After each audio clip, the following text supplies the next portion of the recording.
Oh, Angie, if you're listening to this, I screwed up because I didn't bring it. Anyway, welcome to Van Cam, everybody. It is the 29th of April, 2022. The third year of the pandemic. So, here we are, headed back into town to see if we can get the brakes bled on the van. I'm super duper excited, boys and girls, because I needed a flat surface. I maybe could have bled the brakes, but I'm not going to. I want it done by somebody who knows exactly what they're doing. I am not that person. Plus, I'm not sure I can get the wrench, so get the wrench tight enough to do it, whatever. Anywho, let's see what we got going on here. This is our everyday road.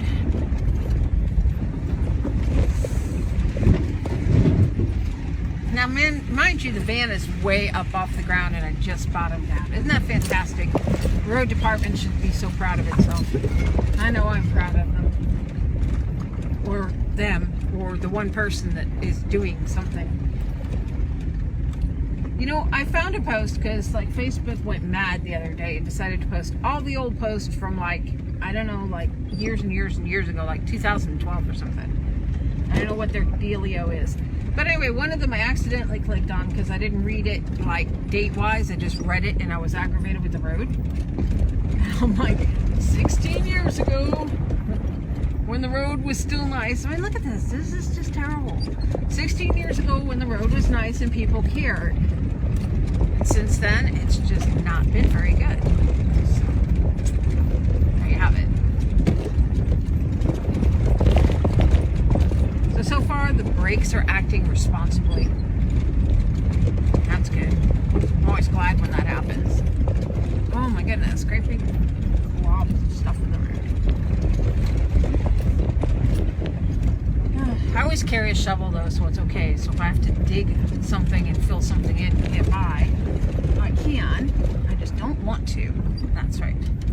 I don't want to. So I'm still looking for mushrooms as we go. As I promised my son I would, because he's excited about maybe coming out later and going mushroom picking. He wanted to come today, which would have been perfectly fine had I had adequate brakes and felt safe.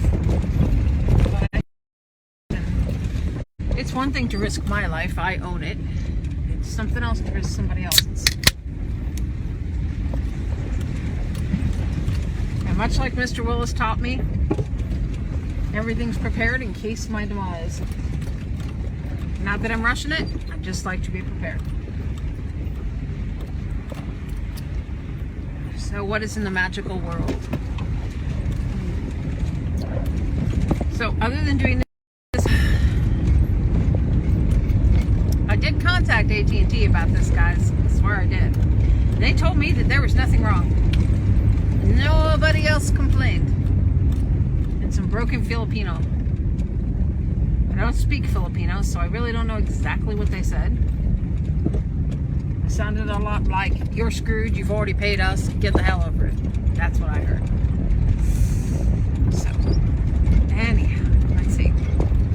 I've been working on Black Swan Chronicles, as always, trying to get it ready and make sure it's perfect, because Amazon has already wailed on me twice this week, and I thought, well, let's not do that anymore. So I forgot that I listed a book for sale on Amazon and also on Kobo. Because if you sell through Amazon, they decide, they go and they list your book everywhere else on their terms. Okay, that's cool. You know, that's great. I'm at Barnes & Noble. You can buy my book at Barnes & Noble. You can buy all my books at Barnes & Noble, even the ones I don't sell anymore, apparently. So anyhow, that was a snake, guys. It's not a bad snake. It had a checkered belly. So it was just a juvenile rat snake. Anyhow, as I was saying, you can buy my books in lots of other places. And you can buy things I've written, even at Walmart. Which is odd, because Walmart now owns Kobo, and I do ghostwriting for authors that sell to Walmart, and I'm like really fascinated by that. I'm like, someday, I like went to my kid one day and I'm like, someday my books will be on the shelf, and I'm like, picked up a book and I'm like, oh, never mind, one's already on the shelf under somebody else's name. How nice. At least a large chunk of it. So glad. Wish I had the confidence to put my name on a book like that. Not really. I really wasn't pleased with the job. It was just a few $100s, and that person made just epic tons of money. But that's how you start. You start by doing stuff until you get good enough to do your own stuff, and then you sell your stuff. And I really believe that Black Swan Chronicles will be my perfect book. My book that makes all the other books sellable. And I will still continue to push for the right to sell Abigail. Kobo shot me down too, by the way. Yeah, I'm just racist apparently. Or so I am led to believe by their letters. I should publish a book with all my letters of people not wanting me. Like all the times when they send you a letter and they're like, yeah, you're not quite what we're looking for in an author. Yeah, we really didn't like your book. Yeah, you broke every rule there was. You know, and then I could have a book of broken rules and broken letters, and that way it won't be so disappointing because I'll have published a book of it. And look, it's my book of people who didn't want me. It'd be kind of funny. Oh, anyway, so like the kids made the grocery list because I'm going to go to the grocery store after I get the brakes bled. And that's exciting.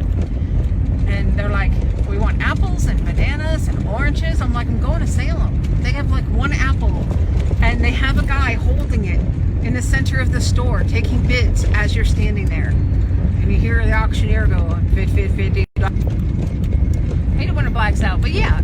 The kid's like, yeah, I want these things. I'm like, dude, you're asking for like the holy grail in the grocery store, you know? You want apples, bananas, and oranges? You want all three? I mean, come on, it's Salem. We can do one. We'll have bananas. Oh, I actually want fruit. Okay, but, you know, how about the stuff in the cups? Because I can get that. No, I actually want a real orange, a real apple. Well, 6 months we'll have them on the tree. They never think that's as funny as I think it is. They think it's hilarious, though, about me talking about the guy standing in the store. I told them I was going to tell you guys this on Van Cam, and everybody's going to laugh and think it was funny. And they're like, that's because you're all 50 years old. I'm like, oh, humor has an age cap. I see. Actually, to some of the people who listen to Van Cam, he just made you all out to sound really young, huh?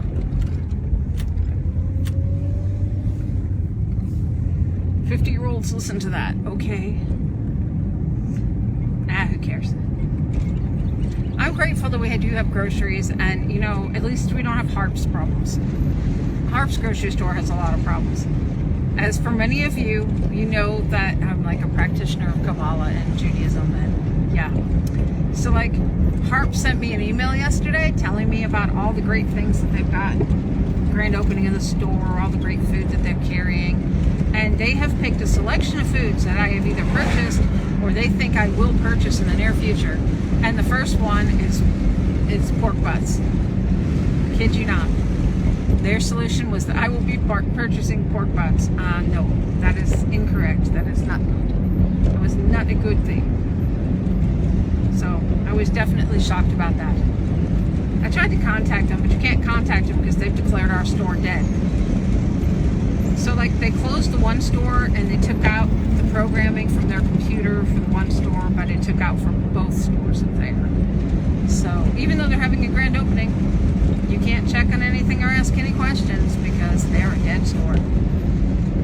Gosh, I love technology. Isn't technology fun? I wish these people would go around me because I cannot go any faster. I can, but I shouldn't. Could and shouldn't. They're very different things. Yes, please go around me. Get yourselves killed. Why do they always wait to that last second to go around you, too, when they see another car coming out of your way? Is it like sports driving? Because I'm starting to wonder. So I've got to stay at a certain limit where I can easily stop the van because I'm uneasy about the brakes. It's not really a safety issue unless I make it a safety issue. And since I'm on I'm in Arkansas, it doesn't matter how fast I go. So if they don't like how fast I'm going, they definitely can go around me in an area that allows for that. See, even in my confused and tired state, I still sound better than the President of the United States. That's so sad on so many levels. This is like the most traffic I've ever seen. I swear. Every time this happens, I get all excited. I'm like, there's more than 5 cars. It's very interesting. Oh, is Memorial Day coming up? Or was that? Check and put flowers on that one person's grave.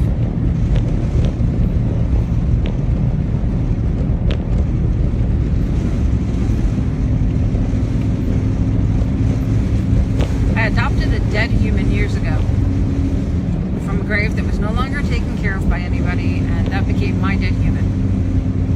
So now I clean it, put flowers on it, make sure it looks proper.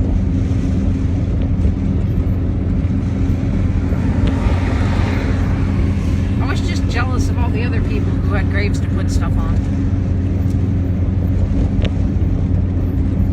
This year I might do that and something else. I've thought about making like a mini graveyard with some of the ashes of the people who have long since left my life. And that way I could like have a graveyard to visit. And it would be small and 1/12 scale. And would all have actual little like tombstones in it. Kind of. It seems like it'd be cute. Then I could put little flowers on them whenever I wanted, or go to it whenever I wanted.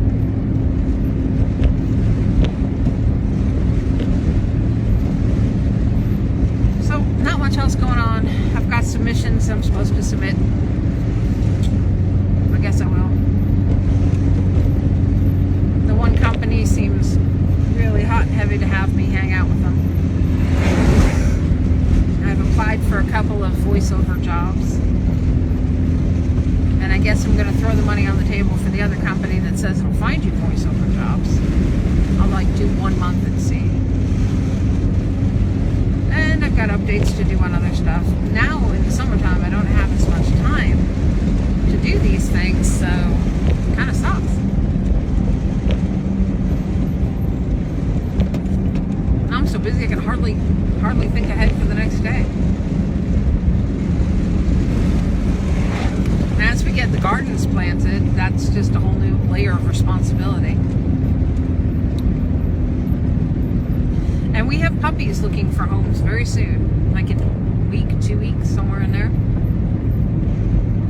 And they're cute, they're adorable.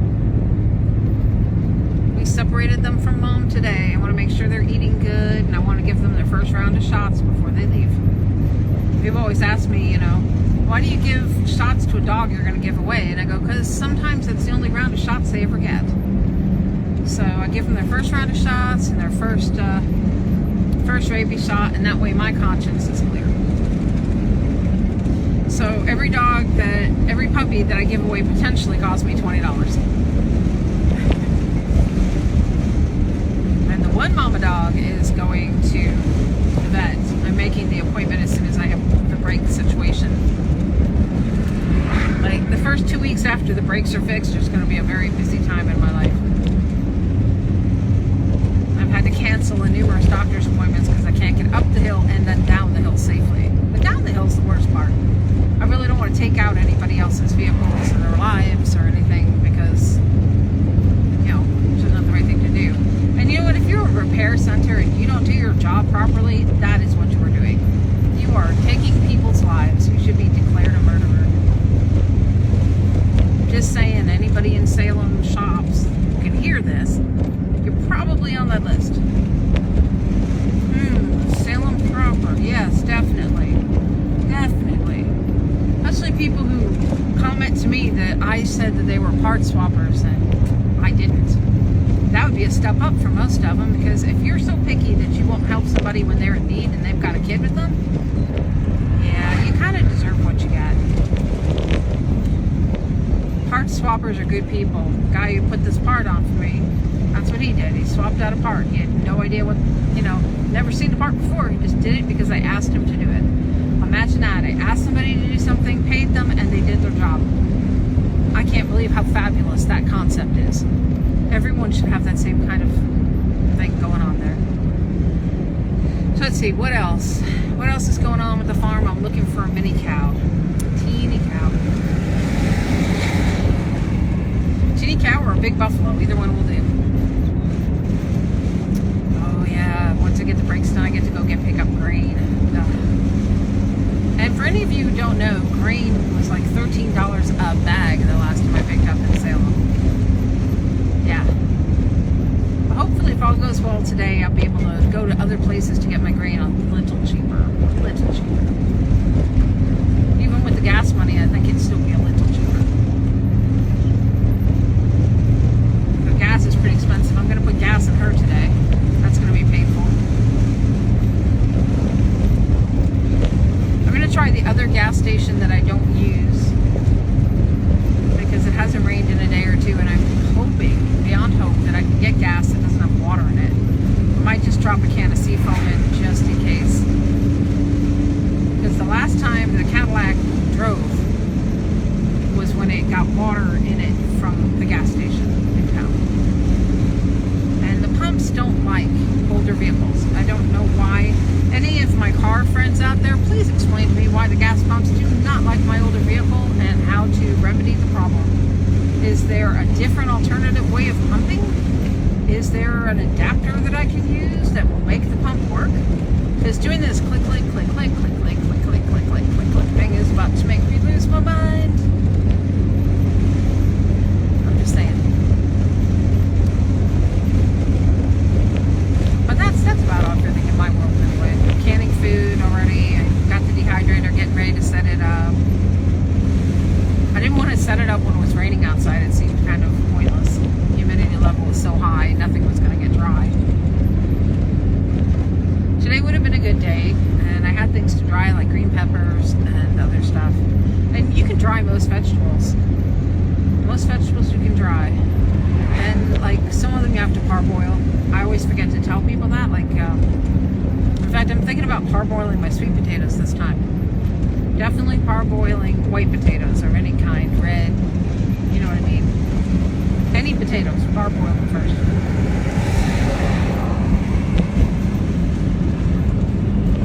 So I did watch a tutorial before I left on how to grow potatoes in a box, which I've done before. But I wanted to see how other people were doing it. And I thought it was kind of ingenious because for 2 regular sized potatoes, you end up with like 10 pounds of potatoes in a box, which is pretty cool. I guess in a worst case scenario, maybe 7 pounds. But that's cool, right? 7 pounds of potatoes for 1 potato or 2 potatoes. I can do that. You'd be surprised how many times you can go to the grocery store and find potatoes with eyes on them. And different potatoes have different growing times.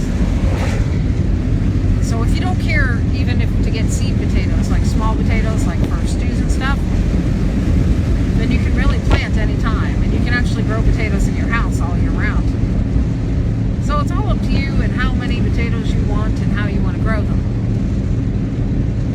Since the main companies that process them, oh look at that, they're doing monthly rentals. Look guys, advertising. But since that's the case, and those 2 companies might be declined for the season, I'm going to grow extra just to have them, and I'm going to dry can a bunch of them. I'm going to dehydrate some of them for soups and stews because, we do a lot of soups and stews in the winter, wood cook stuff.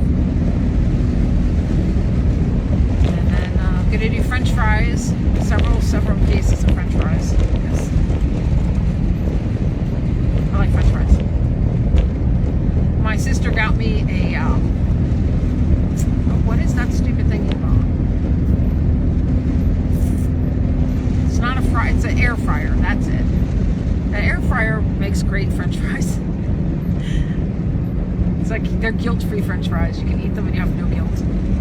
And you can spray them like I do, is I take olive oil and put it in a bag with my seasonings and put the French fries in and shake it all up, and then I put them in the little air fry tray and then put them in the little machine and it cooks them. And they're always perfect, and they don't have tons and tons of oil on them. And with oil being also at a premium, this is also a good thing. Air fryers are going to come real in handy when we don't have any affordable cooking oil for the winter. Now, some of us have already put out cooking oil for the winter, but you got to keep it climatized. You know, it can't get too hot. If oil gets too hot, it gets rancid. It's like really strange. You can cook with it, put it on your stove, and it'll be fine. But by golly, you keep it in a cabinet, and the cabinet hits 100 degrees, and you're done. It's a really strange chemical process there. But supposedly one of the plants that burned down was in California, and they deal with vinegar. I guess they do all the generic companies and stuff, so they do vinegar, oil, and what was the other thing? Vinegar, oil, I don't remember. Well, the two that stuck in my head, I guess, were vinegar and oil. That was where I needed to go, right there. Right there, I say, right there. Nobody behind me? Good.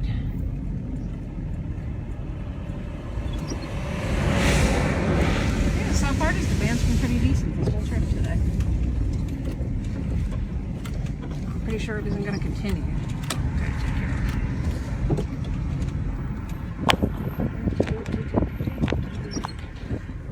Tell them we're here.